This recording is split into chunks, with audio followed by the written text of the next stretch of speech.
Je vous pose la question, le Sénat est-il non aligné? Alors, le Sénat est une assemblée qui n'est pas comme les autres, en effet, dans la mesure où, en dépit des clivages qui le traversent, qui sont réels, c'est vrai que c'est une assemblée qui, aujourd'hui, est tenue de manière claire par l'opposition autour de deux groupes, essentiellement, le groupe des Républicains et le groupe de l'Union centriste, qui sont la majorité qui soutient Gérard Larcher. Mais on le voit déjà, quand ils élisent leur président, ça dépasse les deux groupes majoritaires.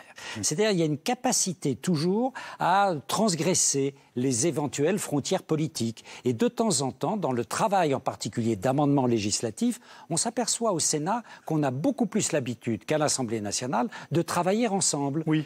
Celui qui est en face n'est pas un ennemi, oui. C'est un adversaire avec lequel on peut collaborer.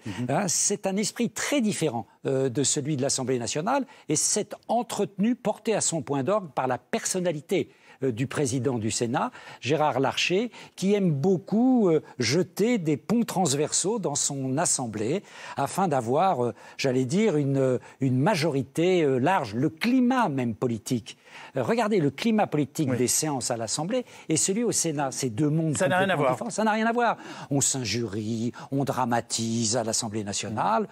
Très souvent, au Sénat, le travail législatif ou même de contrôle, on l'a vu dans les commissions d'enquête, dans la fameuse commission d'enquête dirigée par Philippe Bas sur l'affaire Benalla. Le travail est un travail où majorité et opposition travaillent ensemble pour essayer d'accoucher d'une part de vérité. Faites très attention, vous allez finir par nous dire qu'ils sont plus sérieux au Sénat qu'à l'Assemblée nationale. Je sais pas, peut-être que ça peut vous inspirer, Hélène Pichowski. Non, mais c'est pas le même rôle.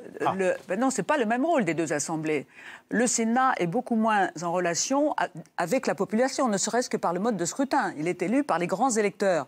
Les sénateurs sont élus par les grands électeurs. C'est pas la même chose. C'est la République des maires, d'une certaine façon. On dit la République des territoires parfois.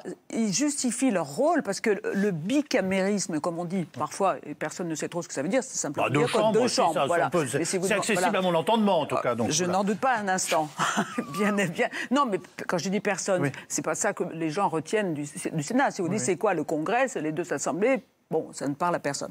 Donc, son député, pour l'élu local, le député, pour le citoyen local aussi, le député, ce n'est pas rien. Mon député, c'est quelque chose. Mon sénateur, c'est pas tout à fait la même chose. Donc c'est la haute assemblée, d'ailleurs, la haute assemblée par rapport à... Je ne l'ai pas désigné directement, ça joue. Voilà, je ne l'ai pas désigné, c'est pas moi, c'est pas ma chose, c'est pas, je vais pas le voir, je vais pas à sa permanence, il en fait une, c'est tout à fait différent. Et c'est vrai que les sénateurs sont beaucoup plus techniques, quand vous dites sérieux. À mon avis, un projet de loi au Sénat, quand il est discuté, ça a vraiment de l'allure. Ça a vraiment de l'allure. Il faut dire qu'il y a des bons sénateurs, mais il y a de très bons fonctionnaires au Sénat. Il ne faut pas l'oublier, qui font un travail extraordinaire. Moi, j'ai souvent entendu des exposés qui étaient lus par le sénateur qui avaient presque du mal à tout lire tellement c'était précis, technique, pointu, ce que lui préparait le fonctionnaire en question. Donc c'est pour ça.